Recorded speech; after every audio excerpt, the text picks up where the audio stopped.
Ness, Paula, Pooh, Jeff, my son. There's no turning back now. Ness, activate the Ness, activate the Phases Order 3 by your own hand, thereby following your own destiny. Will you do so? Only a few people know of your amazing courage, but the number of people you save through their bravery is immense. I feel very fortunate to be present at the beginning of this monumental undertaking.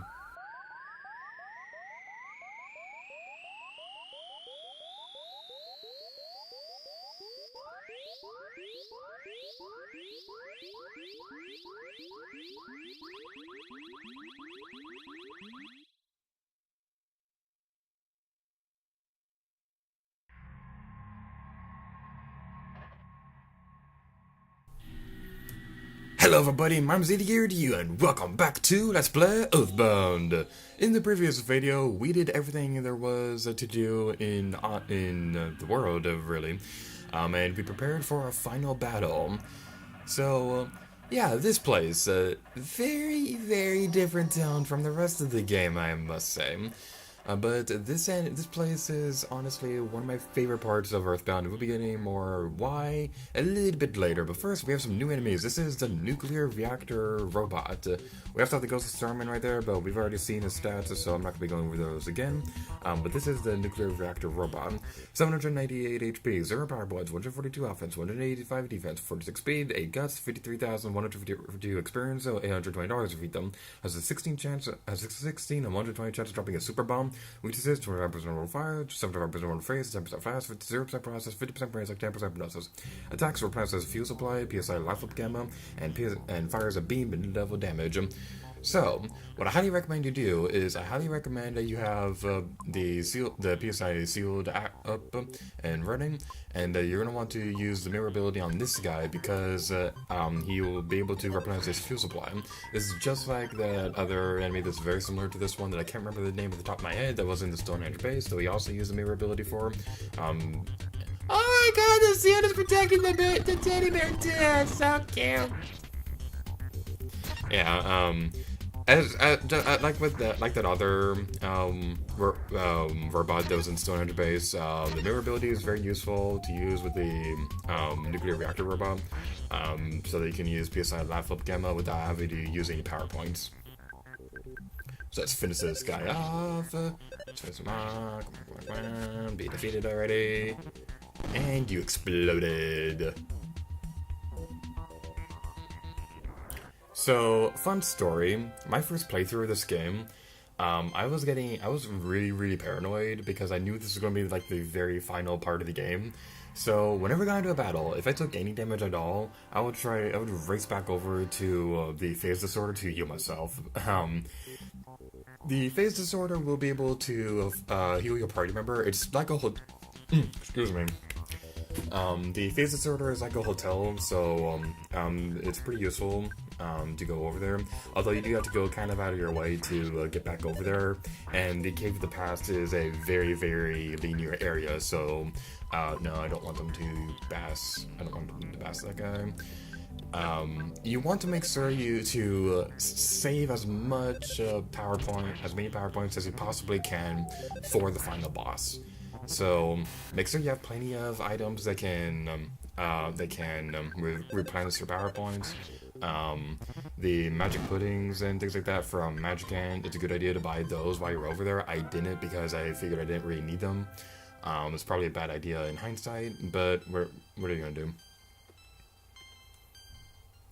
Alright, so we took a little bit of damage during that battle. Well, no, everybody else but Paula.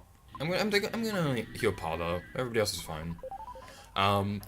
This area, because of how much, oh my god! I know it might be a little cliche at this point to be excited about. He did it twice in a row! This is the best day ever! It might be a little cliche at this point in the Let's Play to be excited about defeating enemies on the overworld, but we're in the last area in the game, and we're defeating them in the overworld. We are awesome! Alright, everybody attack the Ghost of Starman while we use the mirror ability on this dude. We're using Starstorm, but it's too late. No, we didn't have our thing. Oh no. Oh god, this is really bad. No, the teddy bear became a pile of fluff. This is bad, this is bad, this is bad, this is bad, this is bad. Please stay alive, Paula. Please, we need you. And you're dead now. Alright, what do I want to do? No, I don't want to use that yet. Let's pass you, and you will use, You'll use your Horn of Life on Paula. I don't want to use it right now, because it really need those for the final boss. But, this is so... I'm so nervous about this. I always get really nervous when I get into this area. Like, that's kind of like the common thing about final areas of video games, like, the last area in Skyward Sword, or the, I cannot remember the names of areas for the life of me. But basically, what I'm trying to say is, like, the final areas in games are usually the most intimidating, and for good reason, because this is the final area, so the final boss is going to want to try to put all the stops to make sure you don't get over to them. So that pretty much sums up why I love this area so much. Alright, we probably only need to use it on Pooh. I hope I did not just waste that. Alright, did we go over the stats for the ultimate? Yeah, no, this is a new enemy. I was thinking this was an enemy we saw already, but no, this is a new enemy. This is the Ultimate Octobot, 792 HP, 0 power points, 163 offense, 181 defense, 44 speed, 8 guts, 47,876 experience, $815 when you defeat them. God, I cannot talk right now. 16 and 128 chance of dropping a PSI Caramel. Weaknesses: 100% rollable fire, 100% rollable freeze, 0% flash, 50% paralysis, 50% Brainshock, 10% hypnosis. Attacks, fires a beam, level damage, mysterious electrical field can cause paralysis, and steals an item, you'll lose an item. So, this is probably the easiest enemy we're going to be dealing with, because we can just use PSI Freeze Beta on these enemies. Again, it's a good idea to try to conserve your PSI for the final boss. But at the same time, that did not really do a whole lot of damage. Well, we still defeated them. It's not that big of a deal. You want to try to save as much power points as you possibly can for the final boss, because you're going to need a lot of power points for the magic butterfly. You're going to need a lot of power points for the final boss. So I'm trying to say. So if we continue going on over here, and well, one thing I really want to say right now before I forget, because I know I'm gonna end up forgetting. But ooh, new enemy. I know we're gonna end up forgetting about this because there's a lot to talk about in this area. But I have to say, there are a lot of games out there that use a time travel mechanic. Skyward Sword I think Skyward Sword did it pretty well for the most part. I didn't really like how you couldn't explore the past, but I still thought it was a really cool way that they did it in that game. Chrono Trigger is probably the most popular example of time travel in a video game. But I have to say, out of all those games, out of Skyward Sword, Ocarina of Time, Chrono Trigger, Star Tropics 2, there wasn't any time travel in the first game. I was correcting myself by saying there wasn't, so but anyway, that's not the point. Out of all that, EarthBound probably has the most clever use of time travel. I really love the idea of your body being broken if you try to use time travel. I think that's a really clever idea. It's my personal favorite use of the time travel gimmick in a video game. It's really, really awesome, and I really like it. So that new enemy over there, that is a wild and woolly Shambler. I hope I'm pronouncing that right. I'm probably not. But anyway, we have our psychic seal. Okay. Here are the stats for the Wild and Woolly Shambler. 722 HP, 212 power points, 144 offense, 171 defense, 38 speed, 5 guts, 33,818 experience, 906 stars to defeat them. Has an 81 to 20 chance of dropping a multi-body rocket, which is a 50% roll of fire, 5% roll of freeze, 50% flash, 50% paralysis, 10% brain attack, 50% hypnosis. Attacks fires a beam with level damage, PSI Shield Beta, defense against physical attacks, and PSI Flash Beta, 60% chance of crying, 10% chance of strangeness, 15% chance of strange paralysis, and 50% chance of instant defeat. And Pooh has leveled up. Oh yeah.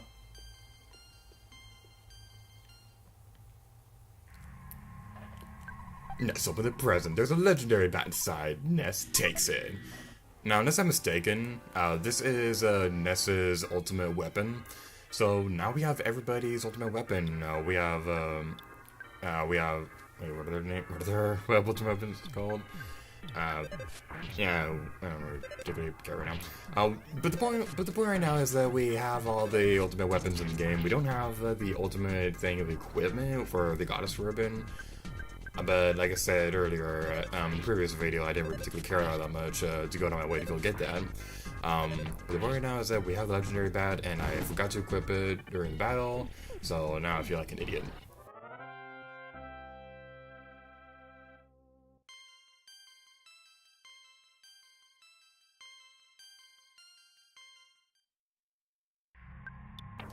So, let's equip the legendary bat. We cannot get rid of the magic cat bat, so don't try. You can probably store it at the Cargo Express. Okay, I'll take it. Not sure how that became a green swirl, but whatever. I'm fine with it. We probably could have stored the magic cat bat at Cargo Express, but we can't do that anymore. Magic butterfly! Magic butterfly betrayed me! Oh, okay, this enemy. This enemy is, kind of scary. This is the final Starman. This enemy will have the PSI Shield Beta activated at the beginning of the battle. So, you want to be really careful with dealing with this guy. But anyway, here's the stats. 840 HP, 860 power points, 178 offense, 187 defense, 47 speed, 25 guts, 61,979 experience, $915 to defeat them. Has a 4 and 120 chance of dropping a PSI Caramel. Weaknesses, 50% roll to fire, 50% roll to freeze, 10% flash, 10% process, 10% Brainshock, 50% hypnosis. Attacks, PSI Shield Beta, defense against physical attacks, PSI Starstorm Alpha, 270 to 450 damage, PSI Starstorm Omega, 540 to 900 damage, PSI Brainshock Omega, Exhibit Full Strange, PSI Healing Omega, cures all status effects, and flashes a menacing smile, no effect. Yeah, this is easily one of, if not the strongest regular enemy in the entire game. Final Starman is a jerk. It is not a pushover. He has a lot of HP, he has a lot of power points, and he has a lot of very devastating attacks. So you want to make sure you have, you want to make sure that you have a lot of, you want to make sure you have your shield activated at the beginning of the battle, because that would be a really good idea to do that.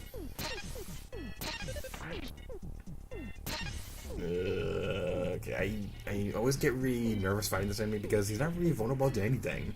Like, because, like, we could probably try passing him, but that's probably not the best idea because he has a shield equipped. Like, maybe PSI attacks are the best thing against him. I really just do not know the best strategy for dealing with this enemy because he's not really vulnerable to anything, and he has a powerful shield equipped, and he does a lot of damage. And you're defeated. Okay. Again, I get really nervous in this area. Alright, Magic Butterfly, you led me to a trap for the last time. I'll let this pass now, but be warned, that was your last chance. Alright, now there's a few more enemies that we haven't found yet. I believe we only have two more regular enemies. Hopefully these will be it, because that would be convenient. Nope, it's not. Okay. Alright, if I can't find the last couple enemies by the time we get over there, then I'm going to go back and backtrack a little bit until I do find these enemies, because I've demonstrated all the battles against all the regular enemies except for those caterpillar enemies, because I've never really, I don't really know if it is possible to reach those enemies without being able to defeat them on the overworld, because they're very weak, but they're also very rare. But anyway, we have two more enemies, and I know it's gonna drive me crazy if I don't demonstrate them on screen. And I think we're already close to the end. Actually, yes, this is it. This is the final area. So I'm gonna be backtracking for a bit to look for these enemies. Hopefully this will be it. Nope.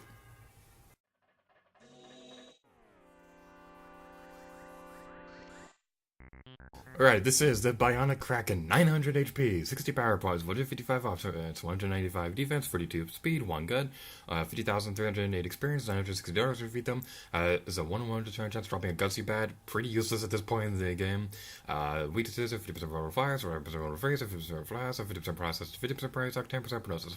Attacks that breathes fire, PSI Fire Gamma, pale green light, cancels all active PSI effects, causing boom bang, PSI Thunder Beta, and generates a tornado high level damage. So, something I want to say real quick is that I ended up using one of the Brainshock lunches to heal Paula real quick, off screen. Whoa, we defeated that thing really quickly. Yay, we're awesome! And we're at level 90. I wonder if it's possible to get to a level 100 right now. I believe the level cap is 99, but maybe we'll be able to see that? I don't know. And there's another Bionic Kraken. Okay. We're gonna continue to find this enemy. I'll continue what I was saying a moment ago. I ended up using the Brainshock lunch on Paula a moment ago so that her HP would be recovered, but also so that some of our PSI would also be recovered as well, because it would be very useful for that to happen. If you still have magic truffles, then you probably also want to go get some seasonings so they'll become stronger. I don't remember exactly off the top of my head which seasonings make the magic truffle stronger, but it's in one of the bios for a video we did a little while ago.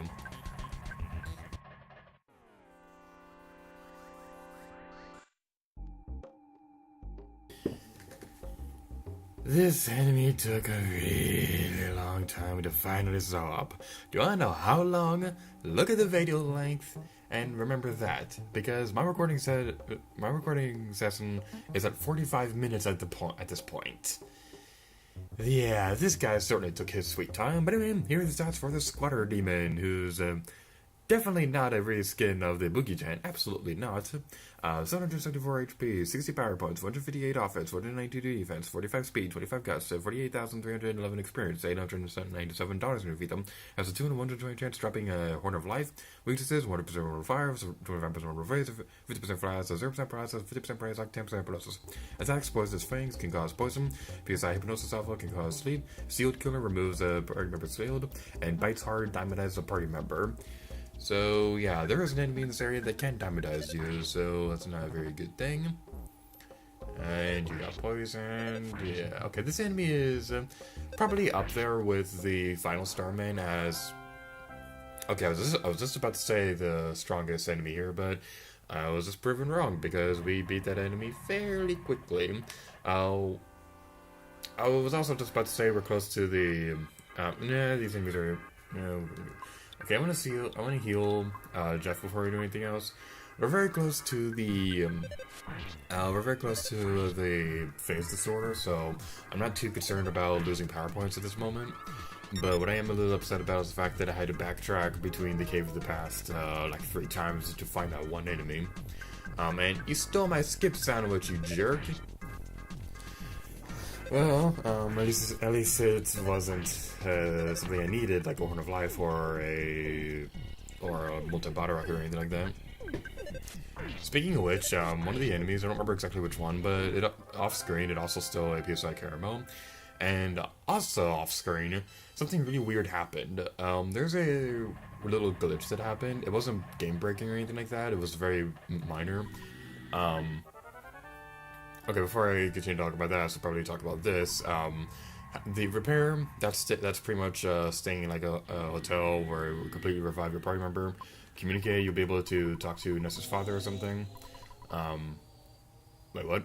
Yeah, your voice sounds kind of funny. Oh well, that's okay. I deposited $76,263 into your bank account because that's how much it costs to buy medicine nowadays. Or something like that. Do anything? No. Good luck. Okay.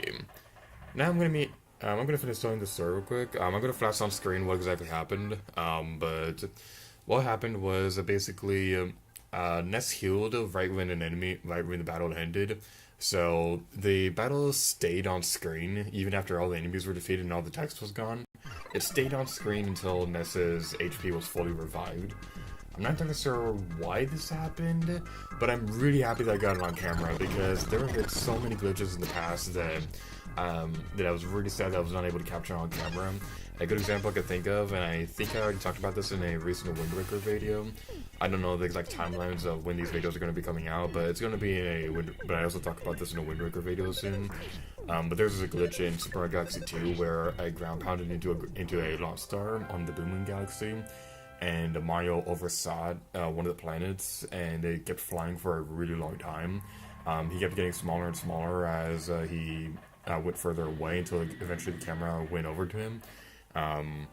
And like you could see like the planets in the far distance eventually disappearing because of draw distance. It was really weird. I've never been able to find anything online about this. So it's like one of those really weird glitches that I'm really sad that I was never able to record. Whoa, we defeated him very quickly. Well, okay, I guess we didn't need our psychic shield. Okay, now I'm gonna cut back over to where we were a moment ago, so I'll see you guys in a second. And here we are, at the very end of the game. In this tunnel is the final boss of EarthBound. The next episode will be the finale of this Let's Play. So, thank you guys so much for watching this video of EarthBound, and until next time, lead gear to you.